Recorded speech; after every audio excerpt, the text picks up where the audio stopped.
Alors, merci beaucoup. Merci d'être venu ici. On va commencer un peu avec la connaissance de la maladie. C'est quoi la maladie? Quels sont les signes ou symptômes? La maladie d'Alzheimer, vous voulez dire? Écoutez, c'est une maladie liée au vieillissement du cerveau qui entraîne comme la destruction des cellules nerveuses. C'est pas un vieillissement normal. Okay. Est-ce que la maladie d'Alzheimer, est-ce qu'il y a d'autres maladies? Oui, exactement. Ma mère a reçu 3 diagnostics différents. D'abord, il a été question de troubles cognitifs, ensuite de la maladie cérébrovasculaire, en 3e lieu, la maladie d'Alzheimer et en 4e lieu, la maladie à corps de Lewy, qui sont des maladies apparentées, dont les symptômes sont semblables. OK. Est-ce que ces maladies-là sont connectées au vieillissement? C'est quoi? Écoutez, ce n'est pas normal. Ce sont des maladies, comme vous dites. Toutes les personnes âgées n'auront pas ces symptômes-là.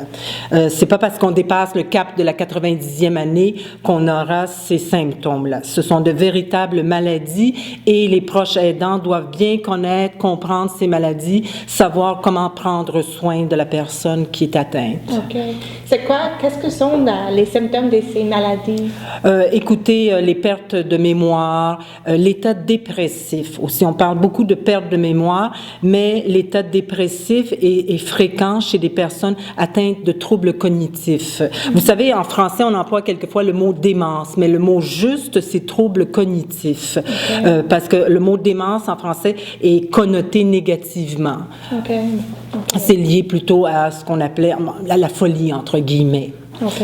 Alors, avec les troubles cognitifs, comment ils sont diagnostiqués? C'est quoi les étapes que la famille ou les proches aidants doivent faire? Écoutez, moi, ma mère avait un très bon caractère. C'était un peu une grande sœur pour moi. Et du jour au lendemain, elle a changé.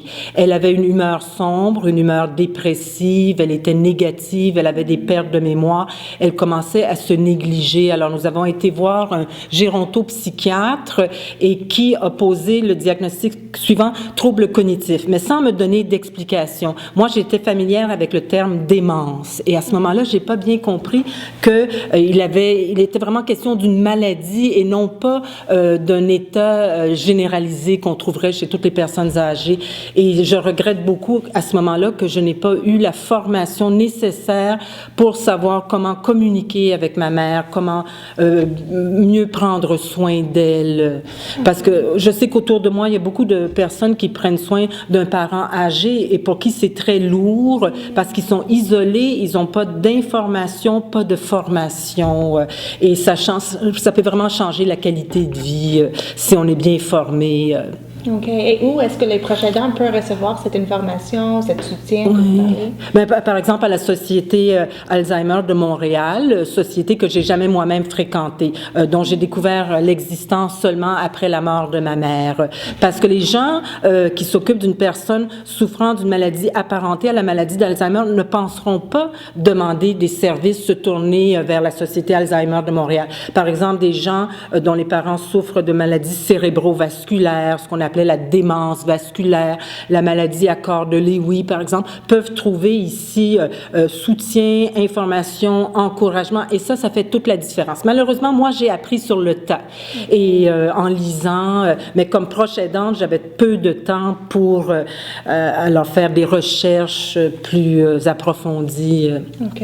Alors, c'est bien que vous sensibilisez la communauté. Absolument. Vous avez parlé d'un défi de manque d'information. Est-ce qu'il y a d'autres défis que les proches aidants ont dans leur rôle comme... Ben c'est un rôle qui peut être lourd. Écoutez, vous ne pouvez pas quitter la maison parfois parce que vous ne savez jamais, par exemple, si la personne ne va pas ouvrir la cuisinière. Et alors, on a besoin donc d'être bien formé, comme je disais, et ce rôle est très lourd, mais par contre, ce que j'ai appris, c'est qu'on y trouve de la joie. Dans cette vie-là. Moi, j'ai accompagné ma mère pendant 10 ans et les dernières années, j'ai accepté entièrement mon rôle de proche aidant. J'ai pris un congé d'une année sans solde et ce que j'ai appris, c'est qu'on peut y trouver de la joie parce que, vous savez, ce qui meurt en dernier chez la personne âgée, c'est le cœur. C'est le titre d'un très beau livre de Robert Lalonde, c'est le cœur qui meurt en dernier. Donc, à la fin, j'ai trouvé de la joie dans cette vie simple avec ma mère, qui était quand même toujours présente, reconnaissante, parce qu'il n'y a pas que la mémoire qui compte chez une personne. Chez le tout jeune enfant non plus, il n'y a pas de mémoire et on apprécie ce moment béni avec l'enfant. C'est très belle. Pourquoi est-ce que vous pensez que le public en général peut avoir peur de cette maladie ou des personnes qui vivent avec cette maladie? Oh, mais c'est connoté très négativement, le mot Alzheimer. Les gens pensent que s'il y a un cas dans la famille, qu'on aura nécessairement cette maladie, on pense qu'il n'y a rien à faire, qu'on ne peut pas changer la qualité de vie. Au contraire, mon message, c'est que dès qu'on a la formation nécessaire, dès qu'on comprend ces maladies-là et dès qu'on sait comment prendre soin, comment communiquer au quotidien, on peut trouver dans ça un sentiment d'accomplissement. Mon message clé, c'est formation, être bien formé pour ne pas apprendre sur le tas et ne pas se sentir... on a l'impression qu'il n'y a rien à faire et c'est le contraire. On peut vraiment, comme je dis, apprendre à communiquer avec la personne, mieux jouer son rôle de proche aidant. OK. Dans votre situation personnelle, vous avez dit que vous avez appris de la Société Alzheimer de Montréal après votre rôle actif. Oui.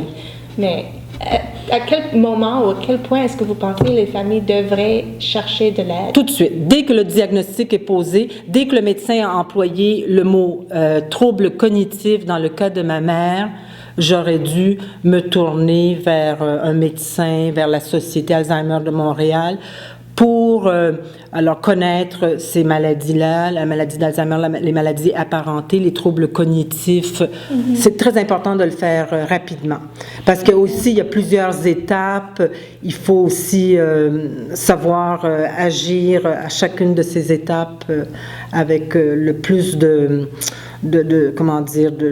sagesse, être le plus éclairé possible. OK. Juste une dernière question avant qu'on termine. C'est quel est votre rêve, votre espoir face à la maladie d'Alzheimer?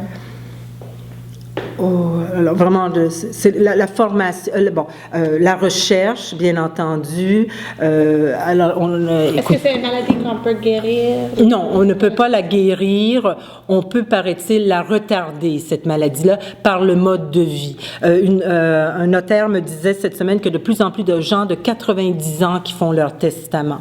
Donc, on sait aujourd'hui qu'un mode de vie sain permet de retarder cette maladie-là comme d'autres maladies. Donc, mon espoir, c'est que on trouve un moyen de guérir cette maladie-là. Mon deuxième espoir, c'est que aussi que les gens aient moins de préjugés à l'endroit de toutes ces maladies.